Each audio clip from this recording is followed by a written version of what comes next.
When two identical products enter a market, the resulting competition destroys both creators.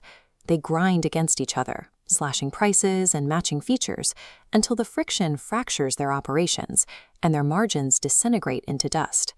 Take two intelligent actors, Company A and Company B, locked in a brutal price war over a highly commoditized piece of hardware. Both management teams are analyzing the exact same market data and reacting to the exact same competitor moves. This visualization tracks the outcome. On the left, Company A aggressively cuts prices. Their red line descends, rapidly flatlining at zero profit. On the right, Company B survives by exiting the price war to sell high-margin repair services. Their blue line climbs steeply upward. A casual observer reviewing this case study will attribute Company B's survival to luck, arguing that abandoning a core product is a reckless gamble and that focusing on this specific success is simply a statistical anomaly or survivorship bias. That assessment relies entirely on observing surface-level phenomena.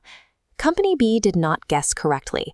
They executed a deliberate transition from a phenomenon-driven reaction, fighting the price war, to an analysis of the market's underlying structure. By mapping the hardware's actual usage, Company B realized the true client pain point was the prohibitive cost of broken equipment, not the initial unit price. The hardware was a trap, the maintenance was the moat. Dominating a competitive environment requires running a specific cognitive operating system. This framework allows an actor to look past the individual pieces moving on the board and instead read the architecture of the board itself. This operating system is built on 6 distinct vectors. They span evolutionary biology, behavioral economics, game theory, and systems analysis. The difference between the exhausted failure of Company A and the effortless growth of Company B is the exact moment an actor stops reacting to chaotic events and starts manipulating the underlying mechanics. The first layer of this operating system addresses the most volatile component of any environment: daily human interaction. Critics of systems theory argue that mechanical frameworks fail when applied to people because human beings are deeply irrational and emotionally unpredictable. They point to the hostile, explosive coworker as proof that logic cannot map human behavior. The first vector, evolutionary biology, dismantles this assumption. That hostile coworker is not acting out of random malice. They are executing ancient biological source code, triggered because a recent decision threatened their perceived territory or status. Self-interest is frequently judged as a moral failing. In a structural framework, self-interest is simply a foundational, highly predictable mechanical driver. Once identified, it can be navigated and utilized. Your own brain operates on outdated hardware, introducing internal volatility into every decision through the second vector, cognitive vulnerabilities.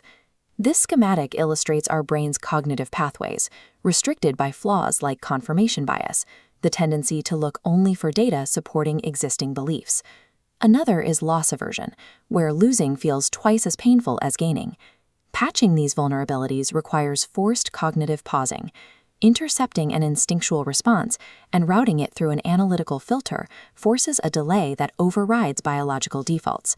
This requires running a constant internal diagnostic. Before executing a decision, the actor must verify, is this the result of rigorous analysis, or have my biological instincts been hijacked by the environment? Mastering these first 2 internal vectors removes the emotional exhaustion from daily professional conflicts. The sting of rejection and the frustration of office politics disappear when you view them as mechanical outputs. You cannot optimize a system while you are busy moralizing its biological constraints. You optimize a system by engineering incentives around those constraints. With internal biology managed, the framework expands outward to external network dynamics. Treating human relationships as a cold, transactional calculus sounds like a guaranteed path to professional and social isolation. This diagram maps the third vector, network equilibrium. Long-term professional and personal relationships operate under the rigorous laws of thermodynamic balance and game-theoretic reciprocity. Maintaining a network requires a reciprocal flow of value.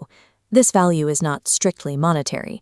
Providing emotional support, stability, or knowledge are measurable energy exchanges. But when value extraction becomes one-sided, reciprocity fails. The giving party loses incentive, and the connection fractures under asymmetrical tension. Moving from how networks are maintained to how they generate power brings us to the fourth vector, information asymmetry.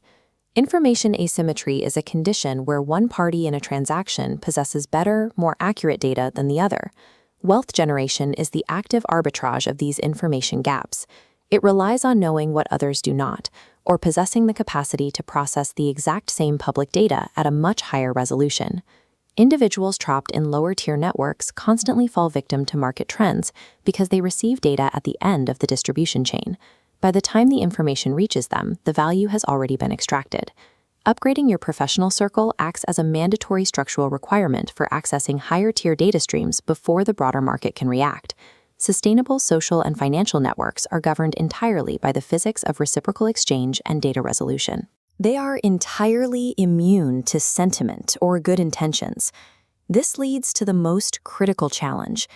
If intelligence and strong networks dictate success, why do brilliant, highly rational individuals still frequently fail in the corporate world? The answer lies in the fifth vector, structural determinism. Relying on meritocracy inside a broken system is a severe miscalculation. This animated model represents an entrenched organizational hierarchy. Bureaucratic rules, poor resource allocation, and static power dynamics create an immovable downward trajectory.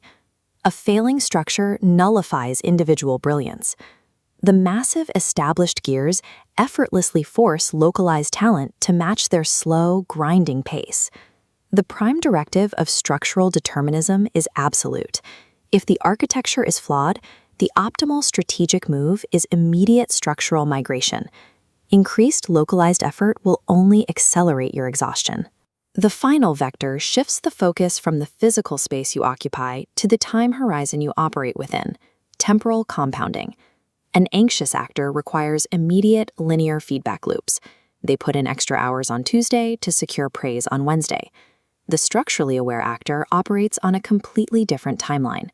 Time is a non-linear multiplier.